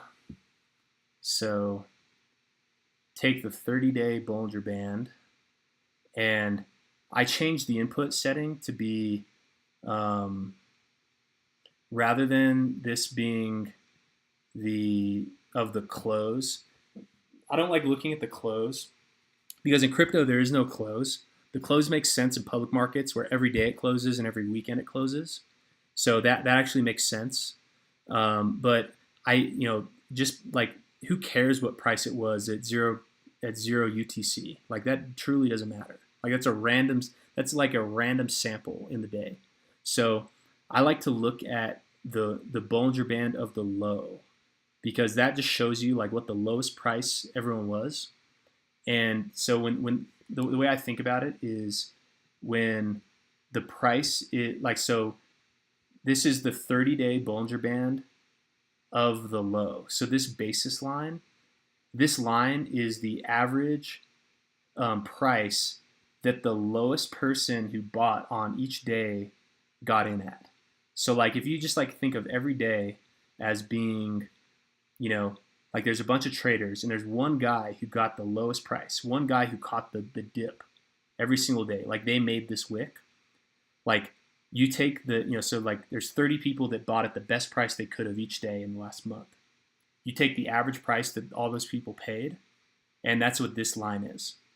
So overall, anytime that you're buying at a lower price than the 30-day moving average sampled at the low of each period, what that means is that you bought at the average of the, of like all the people that bought those lows. So you're like, so there are 30 people, like every day they hand out a prize, like you bought the lowest price that day. So you buying at this line or below it means that you're like the average person of that group, like of like all the daily winners, all the people that bought the lowest price that day. Like, you're one of those people. Like, you're the average buyer. And so anything below that is just in general like a good one to buy. But especially like, because with the Bollinger Bands, it does like the plus and minus 2 standard deviations. And if you think back to high school statistics, anything within, so like 1 standard deviation, that's like what, like 32%. So like 32% on each side. So like, 64% of all buyers bought within 1 standard deviation. And then, and then like 2 standard deviations, it's like 1.75 or whatever. So by buying below this, like, if you're buying 2 standard deviations below the low, or below this basis, then what that means is that you're in like the top 2% of all the winners of those days. Like, every day the lowest person gets a little ribbon. I bought the low today. If you're 2 standard deviations below that, that means that like on average you're going to be that number 1 buyer. That means that you bought at the lowest time, because let's pull up the standard deviation bell curve. So if you're 2 standard deviations below that, like of those 30 winners, like you're on the winner's circle, 2 standard deviations is like here 2.1%. Oh, 2.1, then 2.1. So like about 2.2% of people bought in that range. Then, so what's 30 times 0.022? So that means that like you're like that number one person. Like you're less than one. So that means that like if you buy at that level, like of the previous 30 days, you won first prize in that competition to buy at the lowest price of the month. Or buy on the like, buy at the lowest day of the month. Like you bought the wick on the lowest day of the month. So like, you never know what the price is going to do, but at least limiting yourself to buying in that, range where like, you're not necessarily buying the top, yeah, you can dollar cost average. Like if you're just dollar cost averaging, like it doesn't matter what the price is, but if you really want to be strategic, and that's what this algorithm does, is it looks for like the lowest of the low days. Like you're at least putting yourself in position to possibly be the number one buyer out of the 30 over that previous month. So that's kind of the whole concept behind Dip Catcher. It certainly doesn't predict bottoms, even though it kind of looks like it does. Like you're only looking at past performance, so that says nothing about what's going to happen. It doesn't tell you how low it's going to go, but it helps you just like know when it's a time where you have a strong statistical advantage to buy relative to every other day of the month. And so that's how it works here on the Bitcoin one. The Bitcoin one goes off on the 4-hour chart and the daily chart. The 4-hour one is like pretty juicy. It's pretty aggressive. The daily one is like more rare. Like the Bitcoin one hasn't gone off since October. The HEX one I just started, and this one, just started literally like in this dip. I was so motivated by this dip. I was like, all right, I know this is in the range. And the HEX one's actually a little bit different. I actually made it more aggressive because like, Bitcoin, it makes more sense to like really try to buy at the lows because you can't really make up for buying low. Like you can't stake your Bitcoin and earn more of it like you can on HEX. So I actually made the HEX one a little bit more aggressive. It's different. It's a whole different scale. It's the same concept where it's looking at standard deviations. But the HEX one, it's pretty aggressive because with HEX, like it's good to be even small dip, like these dips get eaten up so quick. Like if it was as conservative as the Bitcoin one, it may never signal, because these dips get eaten up. Maybe on these like big dips we've had lately. But the HEX one's a little bit more aggressive, and that's what that's generally how it works. So good question, Abracadabra. Crypto, yeah, it is free. I should charge for it, but I don't know. I'd rather build good favor than like take like an incremental like $1 or $2 from people, like whatever. This is some really damn bullish content. Yeah, that's right. Don't forget to say hit the like, hit the subscribe. I literally love seeing that number go up. BR bad guy, change my FOMO pants. I love Richard's tweets about the beautiful extra. I love the video where he's talking about how when he gets to go to some conferences and he's going to wear a shirt with the price chart on it, and he's going to extend it with a shoulder pad. He's like, the Mexican Space Force. And then he ends the video. And they're all a bunch of jacked military dudes, so free security. That was hilarious. Yeah, that's right. Oh yeah, Freddie, I see you I played your song on my videos. I've been playing that while I'm like, fumbling with the stream and getting the links sent out. I'm playing the HEX anthem. It's got the best lyric. I don't understand why everybody hating. HEX is capped at 3.69 inflation. Like that's just so great. Like literally, I need to get that tatted. 1559 is potentially a few months from being in Uniswap or I don't know what he's saying. Richard explaining how BTC futures to it at 20K at the end, and we're at the start of the bull run with ETH. Yeah, that's right. Like ETH. So like, I mean, Richard kind of touched on that yesterday. Like when, if ETH runs, we're gonna run because like the people that are in HEX, like they're not necessarily selling to chase the ETH pump.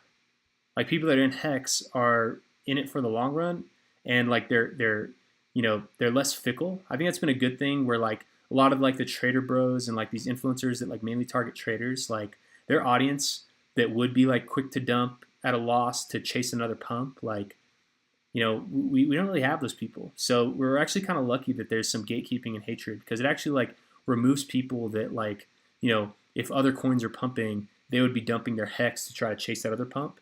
And that's like, when Richard talks about, like HEX price moving with the ETH price in USD, because like ETH is going up at one rate and then HEX is not going down at an equal rate. Like the people that are selling to chase out of the pump, like those are short-term thinkers, and we've actually been pretty lucky to kind of avoid a lot of those people. So like, especially like if this ETH futures thing like really takes root, and like all the institutional buyers who missed out on Bitcoin that want to like kind of get the next thing, they're buying ETH. That's really going to push our price up.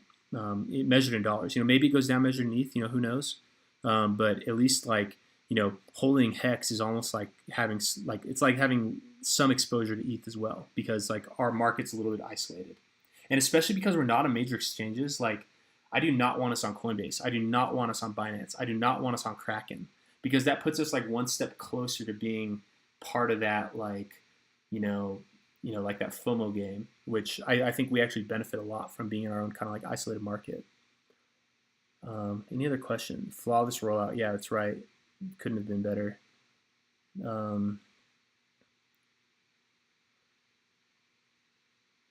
Yeah, this HEX year we should see 100x minimum. We did 263 first year. 100x is 20 cents. I think we could see 50 cents. Why so bearish, dude? Just kidding. I bought CryptoCoffee says I bought a $50 report from Cliff High that was pure gibberish. Yeah, that's also why it's like so hard to sell stuff, and like I wouldn't want to make a paid group or anything, because like don't pay me, just buy more HEX for yourself. Like that's the best advice I could give you. Like you don't need to pay for information. Unless like so it was I do actually like with Silver the Antidote's done, where he's like buying tools that enable him to do this analysis that a lot of people are buying. Like that's actually a good thing to to donate to. But like just paying somebody, like if it has a specific purpose and it's like a tool you're benefiting from, like yeah, but just paying for stuff, like paying for just like information, usually you're better off just buying the coin. Remember the BPD dip? Yeah, that's right. $1 HEX and I'm retiring. No, so I think $1 HEX. What would your children say, or your grandchildren, whomever you may want to, unless you want to die staked and then bleed out to all the stakers, and just request that no one good accountings you. Like that's always my fear in selling any cryptos is like, okay, like yeah, I had some profit, but like how dumb are my descendants gonna feel, like because they don't have a chance to buy at these prices. So that's always the risk of like kind of like retiring, is that like your descendants may think you're stupid. I'm so frustrated. I FOMO'd in day one. Hey, don't even sweat it, dude. Like as long as you stake those from day one, like FOMOing in day one, like yeah, you paid a higher price. You got the lowest share rate ever. So everyone else who's expiring their stake, around the last couple of days, around day 5,550, like you're like that will more than make up for the amount of HEX you could have had. So FOMO day one, the benefit of that was you had the chance to lock in a stake at the lowest share price ever. So don't even sweat it. Yes. Okay. So Crypto got a sabbatical to do HEX stuff. Yeah, like supporting. That's like if you have to spread the good word, maybe buy some more with some extra cash. Buy some to give as gifts. That's pretty good. $1 HEX, and I'm setting up some green fund to save the planet. That's a good idea. Putting on FOMO pants. Had I gone in January, March as hard as I did December, then April, then today I'd be retired already. Yeah, dude. Everyone. But you never know, like, especially these really high risk things, like you never know what's going to happen, and like very few people actually bought that very low. is Nexo CeFi or DeFi? Nexo CeFi. So yeah, it's definitely CeFi. Yeah, Compound and Maker, which have existential risk. Yeah, like so I haven't used Compound or Maker. I have done in Avloan, AAVE, but apparently they had some critical exploit that wasn't exploited like last week. So like I don't know if I don't know. Like there's risk everywhere, but yeah, there's a lot of risk. Oracle failure, yeah, like these flash loan thing, that's crazy. Like those are like galaxy brain games that I'm not equipped to play, and so like that's my big fear is like one day I'm gonna have a loan, and like then poof, all my collateral's gone for some reason, and then you don't have to pay it back, but usually you have to go like 2x collateral. Or just to make it safer, like you may want to go like 2 or 3x, and so if you post $3,000 worth of collateral, and then you take out a loan, and then one of these DeFi things, something anomalous happens, or maybe there's like an insider job and they steal all the funds, and they run off with the collateral, then you don't have to pay the loan back necessarily, but like all you have is like 1/3 of the money you started with. So like that's still pretty big risk, which like I'm pretty afraid of, especially considering like all the crazy DeFi exploits we've seen this year.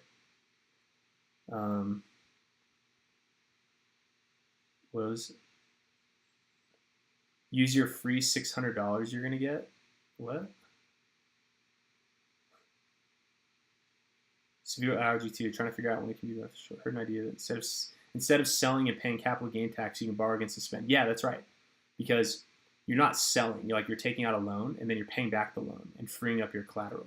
So you're actually never selling. So that's like a big benefit to like borrowing. Like, yeah, there's additional risk, and like, usually these services, they like for the crypto, like for stable coins, they don't require 2-to-1 collateral. It's usually like 1-to-1 secured. But with any cryptocurrency, they generally require 2-to-1 collateral. So you have to have twice as much as you're going to spend. But that's actually like a good principle. Like, I think that, I don't know who I heard it from. I think it was a rapper talking about like good like financial management. And they said, unless you can afford it 3 times, you can't afford it. And that's kind of what these crypto-backed loans force you into, because you can only extend the credit when you have 2x collateral, and it's even safer if you have 3x collateral. And so like, if you can only afford to get it if you can pay for it twice. So using that 2x collateral requirement, that actually kind of helps you apply some good, just personal finance principles to your life. So like, so like maybe that's, maybe that collateral thing, the collateral limit's actually a good thing.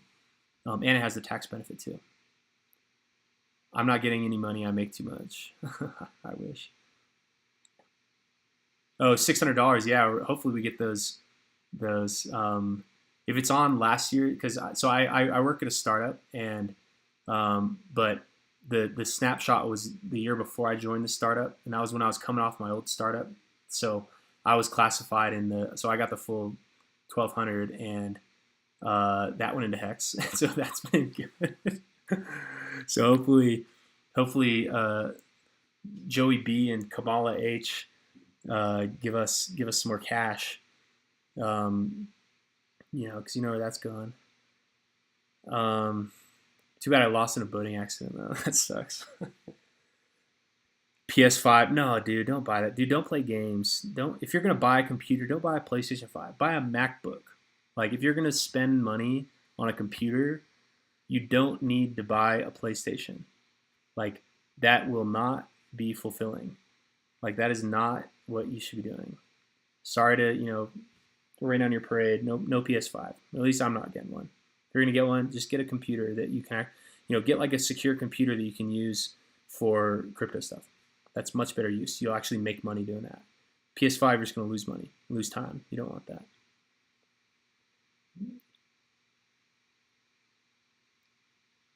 Hexlight said never. Yeah, he said never borrow. Yeah, so like that's everyone's got their own risk profile. Everyone's got their own attitude around it. Because it does. You have to take on this additional amount of risk if you're doing this like the borrowing strategy that I just described briefly.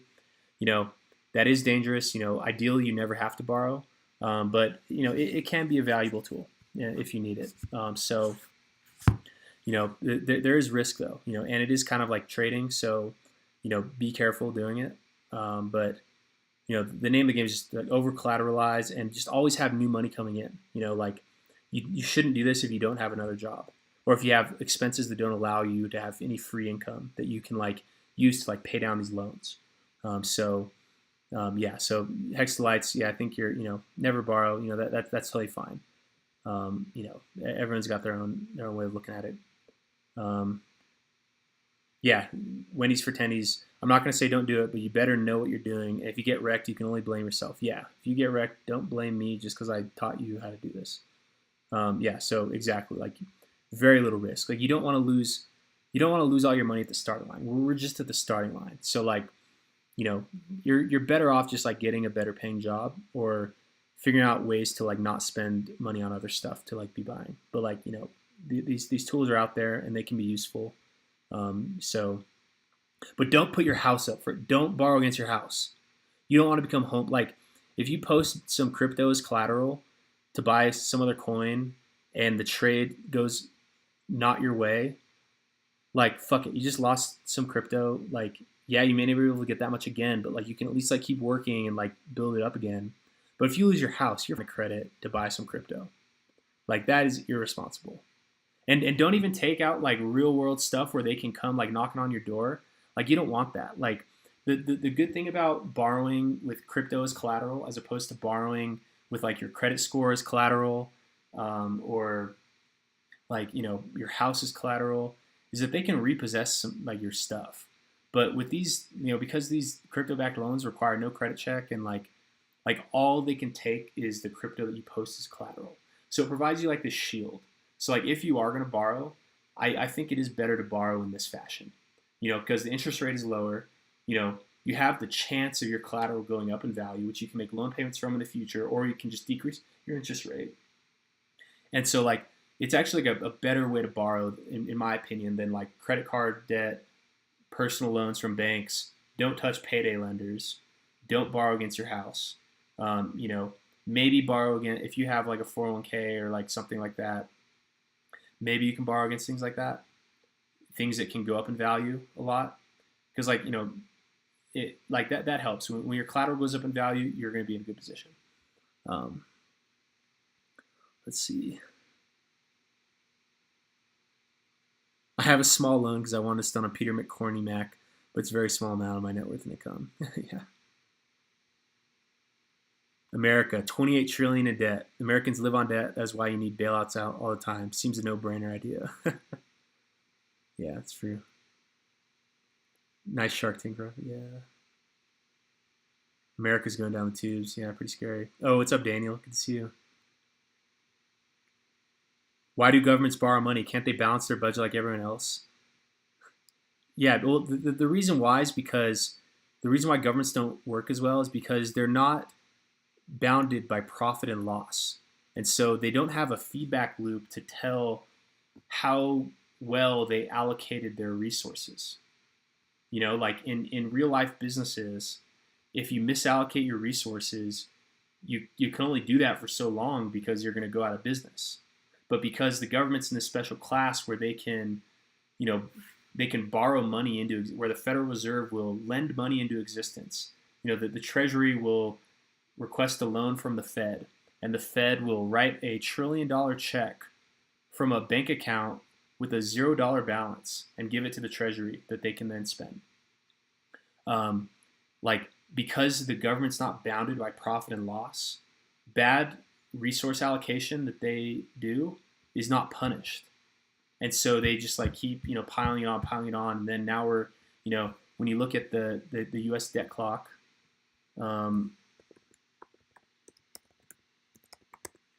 that's what enables the national debt to go crazy.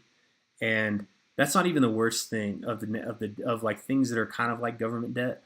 Like the national debt is one thing, but the thing that's super dangerous are these unfunded liabilities. So that's Social Security, Medicare, Medicaid, U.S. government employee benefits, veteran benefits. So this is relevant to our Hexicans who are ex-military, and I mean, if you're in Hex, you're fine.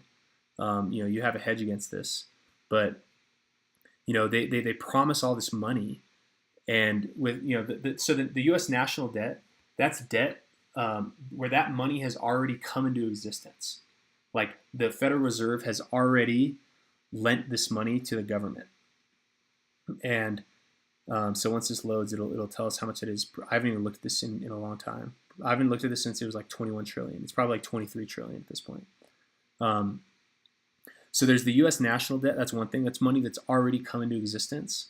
But the scary thing is down here, once this loads, that's the unfunded liabilities. And the unfunded liabilities are that's money that is owed but has not come into existence yet. So as part of Medicare, Social Security, Medicaid, and veterans benefits, government employee benefits, and there's other things that fall in this category. But that money doesn't exist. So there's two ways that can play out. Either, they print more, and this is let's see where it is. Unfunded liabilities. Where is this? Yeah, right here. It'll show up here once this loads. So it'll play out two ways. They either print the money, and we face like a hyperinflationary scenario, and that's it's good for us, good for people with assets. In that situation, since like a lot of this money is going to people for as part of their retirement, like unlike the money printing that's been going on this year, that money is going straight into assets because the first people that it goes to are wealthy people and financial institutions, and they're buying assets. So we're seeing hyperinflation in assets, stock market, cryptos, commodities, maybe not so much commodities. I have to look at the charts, real estate, all these things that wealthy people buy, those are things going up. But like food prices, not going up that much. Televisions, like consumer goods, that inflation isn't very serious. But if they were to print all the money that is required for them to dig themselves out of this $156 trillion hole that they're in for U.S. unfunded liabilities, because of who this is going to, that's what really that's like a Venezuela hyperinflation scenario where, like they won't sell you toilet paper. They will just give you some bills because you can wipe your ass with the U.S. dollar. Okay, you wipe your ass with cash because the toilet paper is more expensive than the dollars that are printed to buy it. So that's what's dangerous about this, is that this money is going to push up consumer prices, and that's when like all hell breaks loose. When assets are going up, the people who aren't buying assets, they're not really affected. Like people that weren't wealth gap, but usually asset prices going up means that there's going to be more investment, more risk, and maybe that means more jobs. And those people, they still have their jobs. Maybe their wages are going up a little bit, and they can still buy the things they need because the prices of consumer goods aren't really impacted by the money printing as much. But when this thing pops, that's when like real calamity might happen because like it impacts the poor people, and that's that's who can really snap when people are hungry. Who knows what can happen? So that's what's that's what is pretty troubling to me, in my opinion. The unfunded liabilities I think are much more dangerous. Holy shit, 27 trillion. Last time I looked, it was like 21 trillion. So I think that's much worse than this national debt figure. So next time you're thinking about stuff, like definitely take a look at that. Government is corrupt. I don't know if it's necessarily government's corrupt.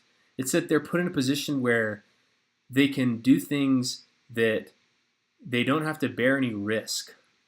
Like the thing that manages corruption is if you have to bear risk.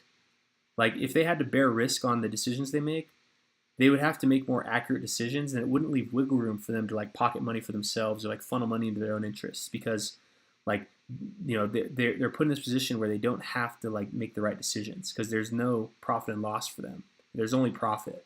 And so that's why I wouldn't say like any one person is corrupt. Like, yeah, there's corrupt people and like, but I think it's more like the situation they find themselves in. Yeah, war is expensive. Yeah, that to me is like where crypto really plays a part in world peace, is that like right now war is so profitable because you can just print money to go fight a war. But if if there's like really a seismic shift and governments have to have a budget where they hold cryptocurrencies on reserve. So maybe they have HEX on reserve, they have Bitcoin on reserve, they have ETH on reserve. If they want to go and fight a war, to go seize resources, go seize oil, seize whatever, seize land, whatever, they have to get that money up front. Or if they're going to borrow against it, whoever's lending it to them is going to require 2-1 collateral. It's not like now where they can borrow free money that's printed into existence to go fund a war. That's why there's endless war. And so, I think that'll be a big move towards world peace that we'll see. That I think crypto is really at the heart of it because, it'll reduce the opportunity for governments to fund wars by borrowing money for free, because they're not taking risk. The only people that are taking risk are the people that are going out there to fight that war.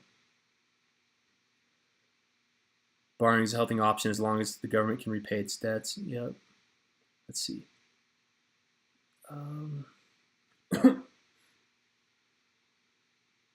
Why are we so afraid? I don't know. That's a good question. Why are we so afraid of bondholders? I'm very curious about Puerto Rico. Oh yeah, what? I got to talk to Funding Jim about what's going on in Puerto Rico.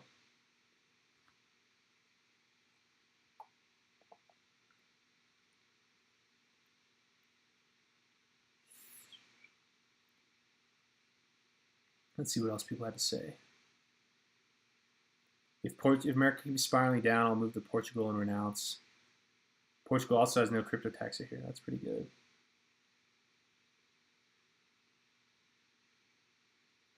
Oh, not just for crypto, all investments. That's interesting.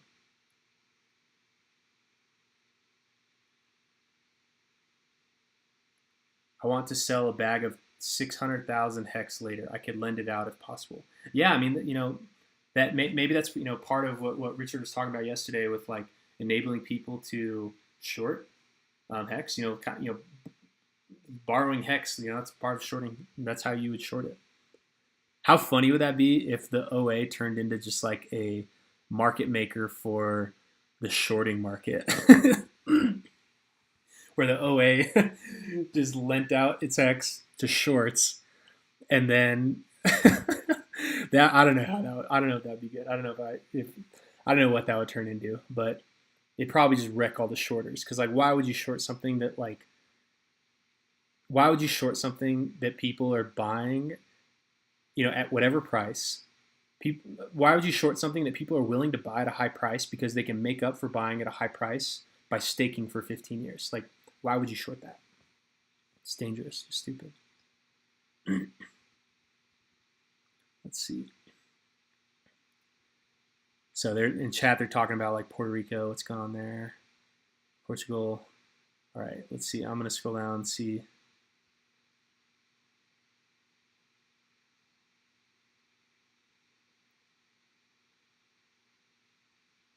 All right. I think I'm at the bottom. Crypto Coffee said, "Thanks for the financial advice." Yeah, happy to help.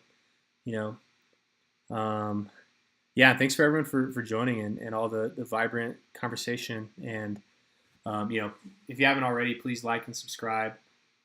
Share this with anyone that you like. I appreciate all the support. I love the enthusiasm that everyone's got. So yeah, I think I'm gonna go ahead and hop off here. It's getting pretty late. And I got somewhere to be. So, yeah, I'll talk to you later. Thanks for joining us.